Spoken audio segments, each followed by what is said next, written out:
We reported it here live, right here on the Faulkner Focus. A senior U.S. official is telling Fox News Israel will launch a limited ground incursion into South Lebanon, and that move is imminent. You can see images of Israel lining up its tanks along the northern border with Lebanon, also massing troops there.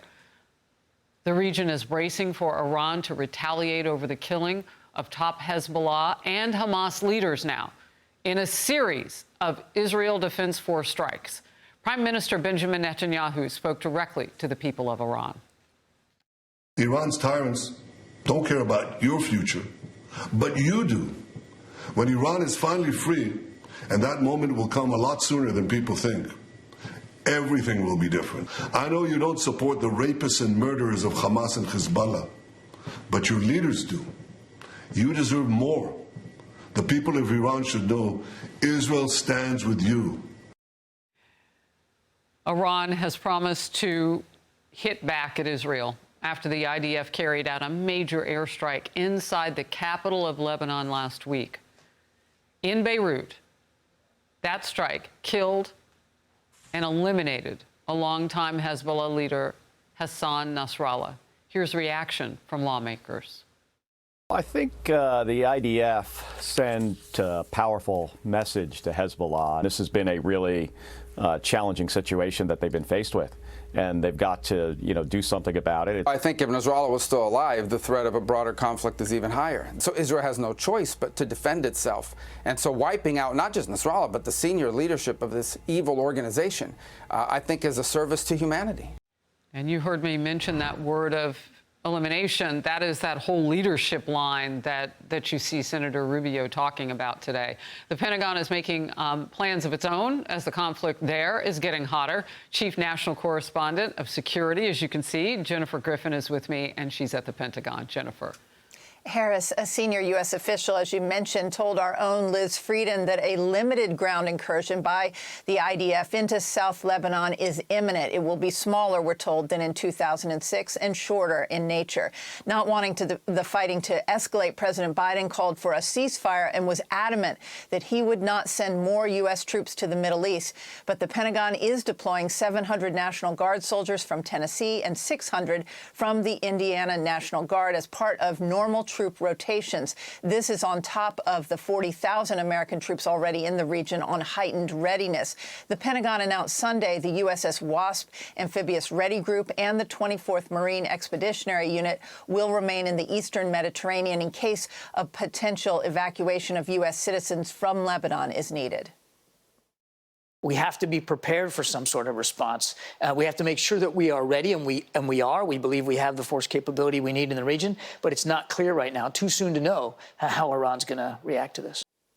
The Pentagon said in a statement, quote, "We will further reinforce our defensive air support capabilities in the coming days. The USS Abraham Lincoln Carrier Strike Group is in the Middle East to send a deterrent message to Iran with the hope of preventing attacks from Iran and its proxy forces. But that deterrent message is apparently lost on the Houthis. 3 U.S. warships came under attack off the coast of Yemen from a barrage of nearly 24 Iranian-backed Houthi ballistic and cruise missiles, as well as drones, on Friday, targeting the Arleigh Burke-class guided missile destroyers USS Stockdale and USS Spruance and the USS Indianapolis littoral combat ship, who were transiting the Bab el-Mandeb Strait. None of the vessels were hit, and no sailors on board were hurt, a U.S. official told Fox. The U.S. warships facing attack shot down most of the incoming missiles. The others landed in the sea. The U.S. has not struck back against Houthi targets in Yemen following this unprecedented attack on U.S. naval vessels. Harris. But Israel has.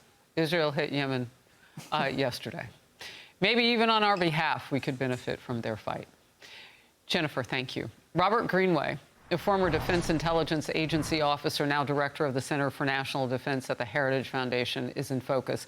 Let's start there. Let's talk about what Israel is willing to do to the enemy and what we have not done to the enemy in terms of how many times, hundreds of times, they've hit our men and women in the Middle East just in the last year.